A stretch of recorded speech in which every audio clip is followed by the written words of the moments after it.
Welcome to another episode of Two Old Geeks Talking. Now on the World Wide Web. Hey, welcome back to Two Old Geeks Talking. I'm Rob. I'm Trace. And today we are discussing... The Spirit. That's right, The Spirit. All right, so I know hardly anything about The Spirit. That's okay. I know you're a fan. Right. And I know it was Will Eisner's creation. And now I have done a little bit of study in it since you said you wanted to do a Geek Speak on it. A Two Old Geeks Talking on it. So right. Go for it, brother. Well, let me start by taking this off so I can slap my eyeballs on. So like you said, Will Eisner, the creator of The Spirit. Anyone who doesn't know Will Eisner, shame. So, because Will Eisner, comic book legend, started out a comic book company called Eisner and Edgar. Mm-hmm. They've literally created an award based after him, and it kind of every year at the Comic-Con, New York Comic-Con. Yeah. Is it New York or San Diego? Or San Diego. Yeah, San Diego. And it highlights the best pencilers, inkers, letterers. Yeah, that's a hard one. But as the years especially when you've had some mead. Right. So, and the thing is it's progressive. They're including webtoons and a lot of computer generated stuff. So, I'm really surprised. First of all, I've been a fan of Will Eisner. I've just seen some interviews with him. Right. I saw one with Stan Lee, and I was aware of the awards, and so that's kind of what had me do some research into Will Eisner, but I never really read The Spirit. But like Will Eisner had a book called, I think it was called Sequential Art, and did a lot of. And he had an interview, and it was really interesting because he talked about how, if you got a guy walking down the street and all of a sudden there's an open manhole cover and he falls in it, that it would take to show that on film would take all these different panels, but to do it in comic book art, you have to do it with just a few panels. So he would like to have a panel of the guy walking, then a panel of him being distracted, and you see the open manhole cover, and then maybe the next panel you see the guy's hat floating in the air, and you see little lines showing that he went down the manhole. So on 3 panels he did what would have taken covered for, telling a story with art takes skill. Right. And Eisner had an ability and a skill that a lot of comic book artists back then were used to working in comic strips, things that were in newspapers, just a few little panels as it was anyway. But what he done was, some of today's modern layouts in comic books is based after Eisner's original layouts. The phrase splash page came about because of Eisner and some of the splash pages he done. The phrase graphic novel, he did a novel called Contract with God, and it was actually the first comic book that actually made it into bookstores and libraries. Before that, comics had to come out of newsstands. Yeah. So he was like the grandfather. Yeah, he was a pioneer of comics. So that's Eisner. But today we're talking about one of his creations, which is The Spirit. So The Spirit actually debuted in 1940, and it actually started out as an insert in newspapers, only about 20 newspapers, and in that first year there was like 500 million copies of that made, and it didn't just have The Spirit in it. It had other characters in it. Yeah. But that section became so popular that it was actually called the kids, and everybody would be like, "Oh, can I have the Spirit section, Daddy? Can I have the Spirit section?" Because that's how popular The Spirit was back in the day. Well, I know, and pause just for a second. I know you're a huge Spirit. No, I know you're a huge Spirit fan. But did you know you can get a copy of those papers from like the 1940s, like an actual newspaper print? No, it's not a copy. Or I mean an original paper from the 1940s, right, with the Spirit comic in it. And then you can pick them up on eBay for like 20. Hey, not to pause you. Yeah. But I got a surprise for you. Yeah. You didn't know I had this in my collection. Oh, you actually have one? This is one of the actual inserts. This one is from 1942, May 1942. Yeah, let me see. And it was in the record from Philadelphia. Yeah. Smell it. That smells like the 1940s. Right? Well, I mean, the thing is that, yeah, I mean, you pick those up for reasonable. Yeah. And I mean, so, but like if I was you, I would put like that in a shadow box. Right. And then have my, you can get a Spirit action figure. They're like $15. Yeah. Yeah, you get a Spirit action figure in the front. I've been stand in looking at front some of of the busts. The busts are a little more expensive. And Oh stuff. man, the Spirit action Yeah. figure's got 2 different heads and everything. Oh, but you yeah. don't know how proud I am to have that. Oh, that's awesome. Yeah. I mean, when you're holding something this is from 1942. right. I mean, you're really, I mean, that's a piece of history there. Yeah. And you think about everything that's seen, everything that's gone through, Right. you know, and still be preserved today. No, I didn't know you had that. Yeah. See, Yeah. surprise. Huh. So, sorry, I'm geeking out. So every time I pick this up, I have to smell it. So anyway, in these strips were other characters. Like in the back, there's the Mystic. I don't know if you can see that, the Mystic, and then there was Lady Luck. There was another thing, but basically, like I said, it was really known as the spirit sections, what the Yeah. children and Yeah. everybody knew. Yeah. And it's the fact that these are still available and still around because Incredible. there in general there wasn't a lot, and then really this was considered disposable. I mean, Oh, you yeah, got- yeah. you got a Nobody kept the newspaper. paper. Yeah, most No. people would either throw them away, set them on fire, you know, use them as insulation, whatever. Even in the early comic days, they tossed old comics. You Right. could even recycle them. You turn them in and get some of your money back, Right, like right. you Coke bottle or something. So the Spirit actually ran, Eisner's version of the Spirit ran until October 1952. Now, I say his version because he really only had a hand in it in the first couple of years because he was drafted into World War II. So throughout the years, there's been like 50 writers, all kinds of artists, and I've got no problem with that. I mean, it was Eisner's baby. Yeah, right.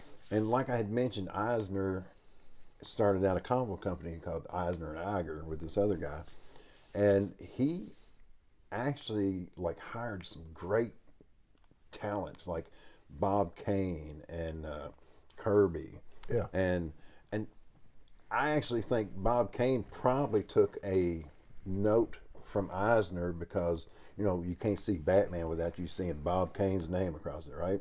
Yeah. Well, to this day, you can't see the Spirit without seeing Will Eisner. Right. And I'm thinking Bob Kane kind of got that idea. Yeah, from you him. never see. Never do you see the Spirit printed that don't say Will Eisner's the Right. Spirit. I mean, And I mean that's unusual. I mean, take for instance, I'm an Usagi Yojimbo fan. right. He's only had one creator, Stan Sakai, but it's never Stan Sakai's Usagi Yojimbo. It's always just Usagi Well, that's because Yojimbo. there's only been one guy Right, working I on all guess. this Yeah, stuff. yeah. So let's get into the Spirit. So, excuse me, I've been drinking too much milk here.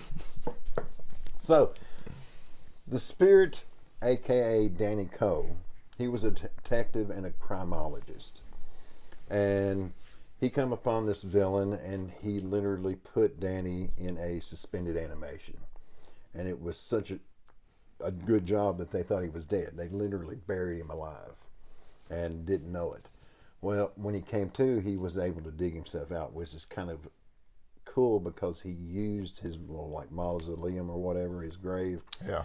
as his base of operations from that point on. It was Yeah. like underground, underneath of it, Yeah. kind of like a bat cave, you know. Yeah, yeah. Spirit And- cave. Yeah, spirit cave. So the only person who really knows his true identity is Commissioner Dolan.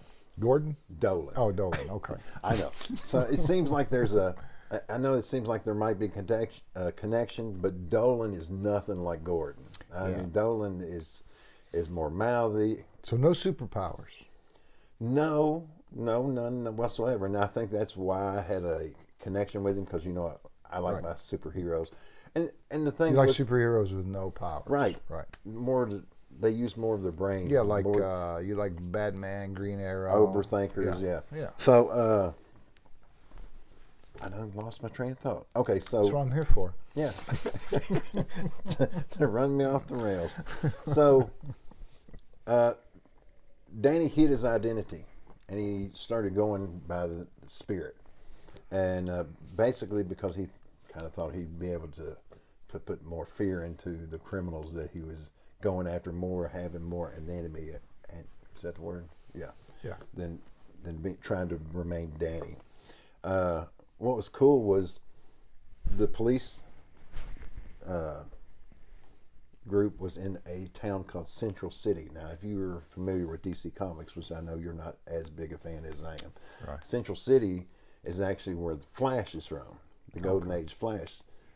And that actually wasn't until 56. So until 1956, the guardian of Central City was actually the Spirit. Yeah. So I think that's kind of cool that they... Was he tied into Direct Comics or DC back in the 40s? Not back in the 40s, Yeah. no. But he kind of joined it later. DC eventually picked up the Spirit later on. The Spirit actually went through 3 or 4 different comic book companies. Let's see, the Kitchen Sink, Harvey Comics, and Warner Publishing. They actually reprinted all that up until like the 80s. Yeah. I mean, basically, they just took Eisner's comic books and just reprinted them and tried to keep them alive. So it's funny because you know so much about that, Right. and I don't, and not that you don't know stuff that I don't, but I'm a Sure big, there is. huge fan of the 1940s. I mean, I love 1940s music. I love 1940s cars. I love 1940s, the styles of the 1940s. Right. And so to have a comic book hero from the 1940s, and I'm just like, not really reading Right. or pay attention to him, and my brother's so into him. That's kind of surprising. Well, like That's why I asked you if you'd lend me some so I could check them out. right. Well, it's kind of you can't keep an eye on everybody. Like I don't try to keep up with all the Marvels, just like you don't try to keep up with all the DC stuff. Yeah.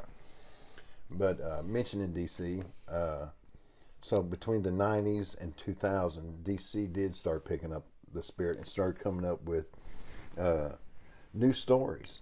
They literally took the character, made them into new stories and things like that. So it was exciting for people who were the Spirit fan. Did anybody write? Now I'm not going to offend Will because he's dead, but did anybody write, in your opinion, did anybody write the Spirit better than Will Eisner? Yeah, that gentleman you asked me about last night. Darren Cook. Yeah, Darren Cook. Darren Cook had a line, and I looked it up. I don't own any of them, but I've seen them and I've read them. Yeah. I really liked his series. Well, I like Darren Cook's art, and Right. I'd seen interviews with him. Of course, he was popular because of DC's New Now, is it Frontier. Cook or Coke? Or is it C-O-O-K-E? C-O-O-K-E. So Yeah. Coke, I don't know. Yeah. But I spell Coke, C-O-K-E. Yeah. All right. But anyway, I've always been a fan of Darren Cook. I think it's Coke. But anyway, I've always been a fan of his because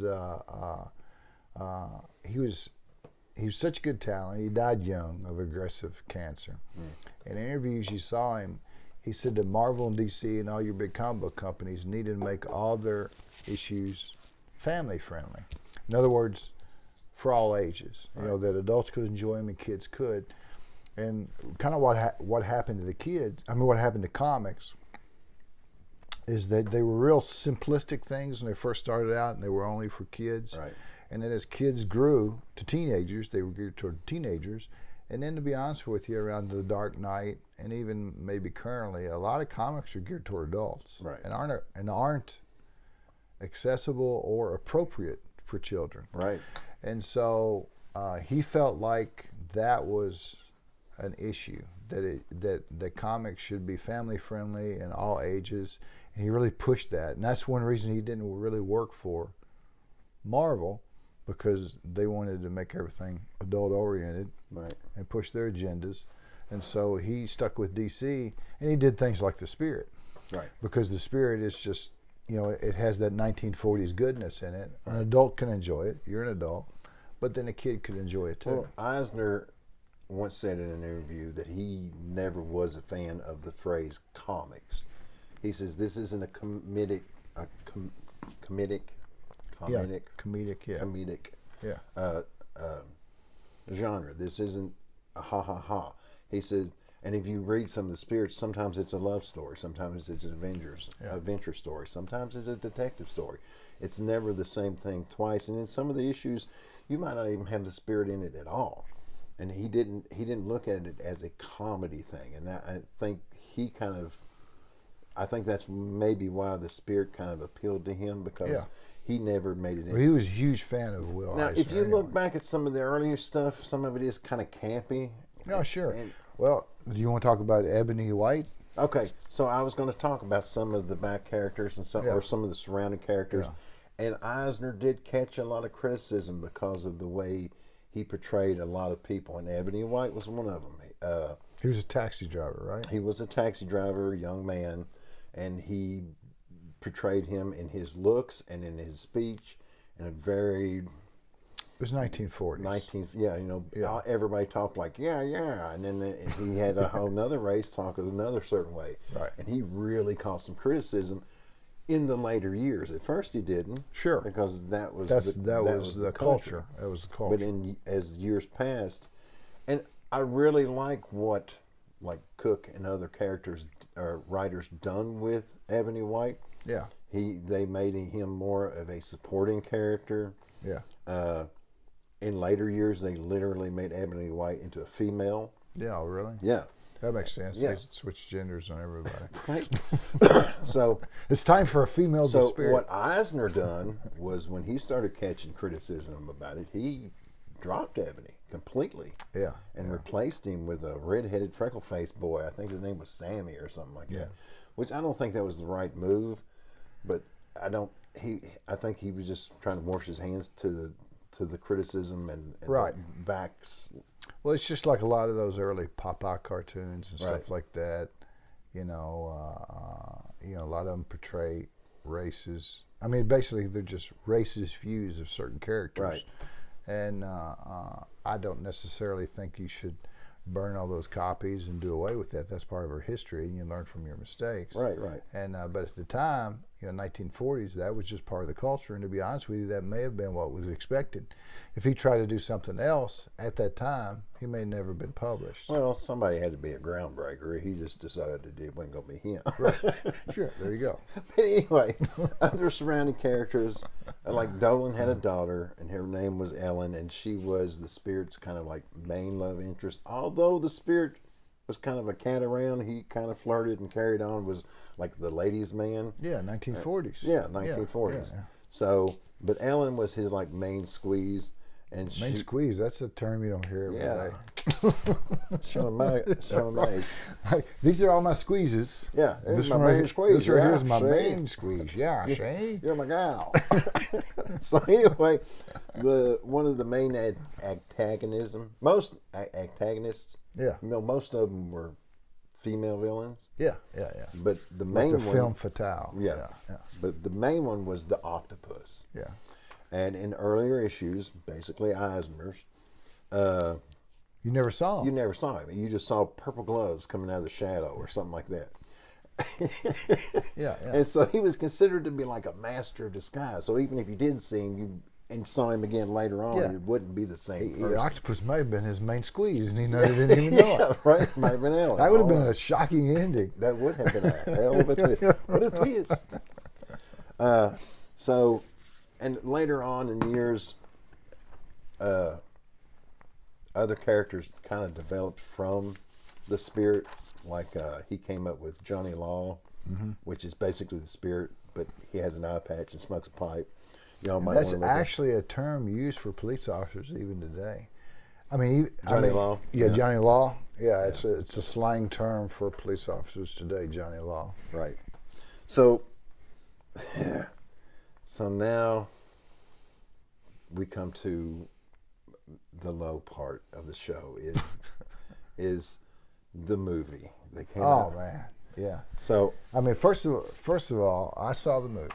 Right, I rewatched it. I rented it on Prime Video. And here's the reason I saw it. because it was made by Frank Miller. Right. Now, so Frank Miller, I love Frank Miller. I love his writing. I love his art. Well, and I love his direction. Like in, say, a movie like 300 or a movie like Sin City. So, but something happened to Frank. I don't know what it was. I know. He lost his mind. No. He made bank off of Sin City. Yeah. So when he was handed the Spirit, which he was a Will Eisner fan. That's the reason Right. he wanted to do it. yeah. So what did he do? Instead of doing something original for this character, he regurgitated Sin City. Yeah. All black and white, splash of red here and there. But it was almost a parody. Yeah. It was almost like he was making fun of himself. That's why I don't think mentally. No, right at that time, Frank Miller's art went bad. Frank Miller's writing went bad. His directing went bad. I mean, in that movie, he's got a black guy and a Jewish girl, Scarlett Johansson and Samuel L. Right. Jackson, dressed as Nazis. And there's no reason for it. It's just like, you know what we should do for this scene? There's one scene where there's just a foot with a head on it, and it's hopping across the table. And first of all, Sam Jackson he's a great actor. Anyway, he did the role well. He's one of my favorite actors. Right. But that was a horrible role, and nobody It was a horrible role. Yeah. but nobody could do it better than Sam. But still, the movie sucked. But I wonder what Sam's thinking when he's like reading this. I hope he's thinking, man, this is paying really good. Frank lost his mind at some point, and it's still gone to this day. He's cuckoo for Cocoa Puffs. Other than that, not to deter you off from the movie, but we're really trying to deter you from the movie, is no, don't watch. They changed the Spirit. They gave him like this regenerative power. I mean, the man got shot like 12 times one time and just like but the Spirit's very colorful. And even in the 1940 papers, it's super colorful comic. So to switch it to black and white and trying to make it that Sin City style, and it was just a ridiculous screenplay. There's one section where Scarlett Johansson calls somebody a fart. Who calls somebody a fart? Yeah, right. It was. I don't know if it's the worst superhero movie ever made. But if you come up with the top 5 worst superhero movies, that would be in there. Don't let this deter you from reading the comics. Oh no, the comics are good. Right. Just because a movie's good, doesn't mean the comic's bad, or just because a movie's bad doesn't mean the comics ain't good. It's two different mediums. So they did record ABC recorded a pilot for a possible TV series called The Spirit, based after the comics. And they've got Sam Jones, the guy that played Flash Gordon. Yeah. This Flash Gordon guy with blonde hair. Believe it or not, yeah. Yeah. And so he did. Isn't he like a real big, tall guy? Not in this, he didn't appear that way. But so I got to see. You can buy it, but I haven't bought it. But I got to see inserts to it and previews to it and stuff like that. And so it was kind of campy. They kind of made it into more of a. What were we talking, 1980s or 19? Yeah, 1987.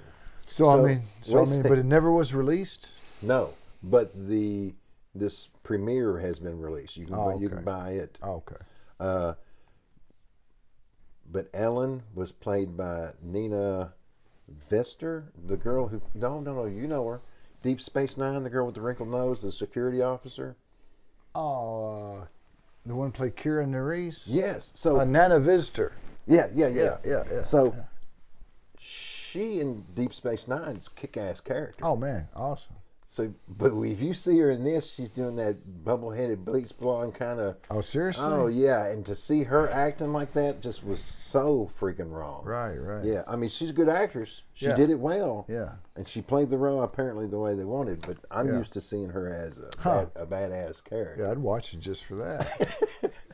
So anyway, I looked it up on Rotten Tomatoes, the movie, to see how, because Rotten Tomatoes ain't too bad as far as, Rotten Tomatoes the audience score is good. The Right. critics are paid off now. Just don't even pay attention. The critics. Since Siskel and Ebert died, just don't even read a critic's review. Just Wait until the movie comes out. Wait till the audience score comes out. Right. Listen to people like us. Well, and the we'll audience give you only gave it a 25%. Well, there you go. The critics only gave it a 14%. So really, they're not too far off, and neither one of them are too far wrong. No. But it did gross $19.8 million. If Disney had made it and they paid the critics, it would have been a 98% versus a 27%. Right. Because they're all paid off now. So anywho, that's pretty much all I got to do. Want to share one thing. Ander, one of our viewers, asked on Instagram they were interested in looking into the spirit. They wanted to wait until we done this show. Yeah. So Andrew's always been a supporter of the channel. Right. And so we really appreciate that. I do have a recommendation. You're always recommending comics. So this is Will Eisner's The Best of the Spirit. You can pick this up for about $15 on Amazon, and it has about 28 to 30 issues in it. And it's the old school stuff. Are you talking about like the 1940s stuff? That Right, stuff? the 1940s. It even has the very original, the very first one. See, Like when the spirit became the spirit. Yeah, and that's your recommendation. And I know nothing about it, so allow me to make a recommendation. Sure. Okay. I don't know nothing about So first of nothing, all, so I'm a let me big tell you what I think. I'm a big Captain America fan, old Marvel. But I've read some of the Golden Age Captain America, and I mean they're just corny because that's the way they wrote back then. Like I said, comics were geared toward kids back then. Right. Not saying that is, just drawn from my vast comic book knowledge. Right. But knowing Darren Cook the way I do, and you haven't read those spirits, Right. and because I was going to borrow them from you, now I got to buy them. Thanks. You're welcome. So I'll be on mycomicshop.com before the end of the day, and I'm going to pick up the first 12. I think he did 11 of the first 12, and pick up the first 12 because he wrote them and drew them, and so the guy can write and the guy can draw. So my uneducated recommendation would be the Darwin Cook ones, and I'm going to pick those up because I like the 1940s. I like the 1940s. Start with that though. Yeah, start with that because Robert knows more about it, and then get the other ones. Get the other ones, and if I read them, I don't like them, I'll chuck them in our 500 subs. Once we get to 500 subs, we're gonna have a mega mystery box giveaway. Yep. And we don't even know what's going to be in it yet because we're going to chuck stuff in there once we reach 500 subs. We'll do it. We'll actually videotape us putting stuff in the box. Oh, okay. That way the guy that gets it knows. Yeah. Or the girl. And and anybody overseas, anybody's eligible, all you got to do is be a subscriber and post, and that's one entry. And I'm keeping track of them. So once we reach 500, boom, we'll give that away. And if I get these Darren Cook spirits and I don't like them, I'll put them in there. But so you might end up with them anyway. So There you go. are you done? I'm done. All right, man. We're done. You're done. All right, man. Cheers, bud. Cheers. All right, we're done.